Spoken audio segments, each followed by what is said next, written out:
भाई बहनों, आज की रोटी की हर सदस्य व्यक्तियों के लिए यीशु ख्रिस्तांची मधुर नावांचे सप्रेम नमस्कार। आज की दिनांक 22 जून 2024 शनिवार। अल्फा आणि ओमेगा। मी अल्फा आणि ओमेगा, आरंभ आणि शेवट आहे, प्रभू म्हणतो. प्रकटीकरण 1 अध्याय 8 वचन. ग्रीक भाषेत पहिले वर्णमाला अल्फा आणि शेवटची वर्णमाला ओमेगा आहे. आपला प्रभू आपला अल्फा आणि ओमेगा आहे. तो पहिल्या आणि शेवटच्या मधील सर्व शब्द आणि वाक्याचा आरंभ आणि शेवट आहे.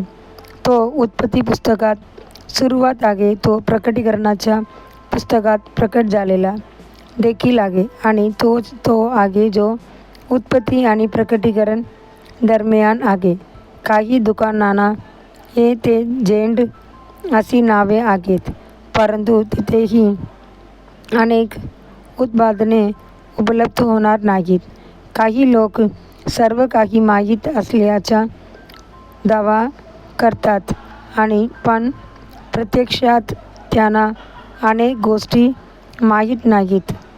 पुरुष अशा नावाद्वारे स्वतःला मोठे करतात, पण अल्फा आणि ओमेगा हा एकटाच देव आहे.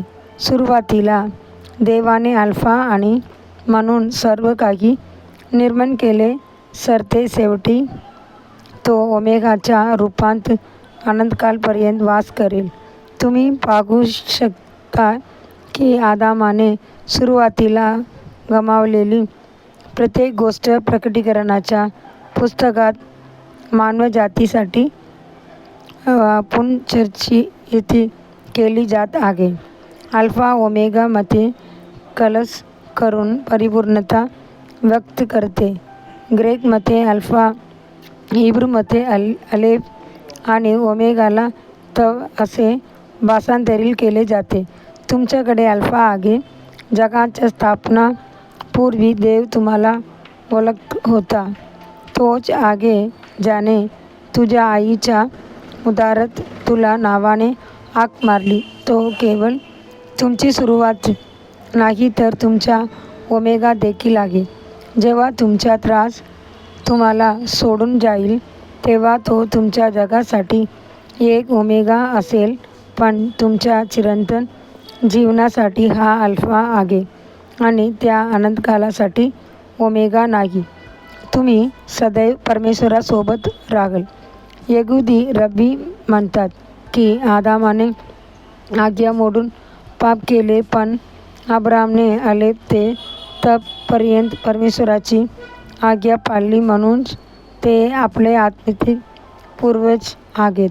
जेव्हा तुम्ही सुरुवातीपासून शेवटपर्यंत देवाच्या वचनाचे पालन करता, तेव्हा देव तुम्हाला शेवटपर्यंत आशीर्वाद देईल.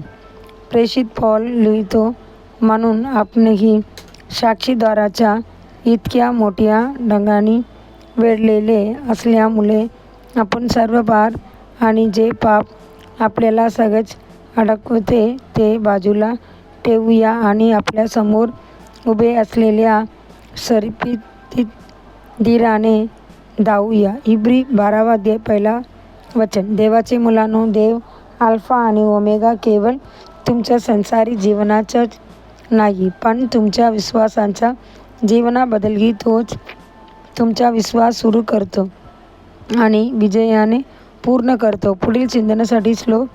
कारण हा देव आमचा देव अनंतकाल आहे. तो मृत्यूपर्यंत आपला मार्गदर्शक असेल. स्तोत्र 48 अध्याय 14 वचन. दिवसासाठी बायबल वचन. नेस्तर 6 अध्याय 7 अध्याय 8 अध्याय. संध्याकाळी कृत्य 6 अध्याय. धन्यवाद.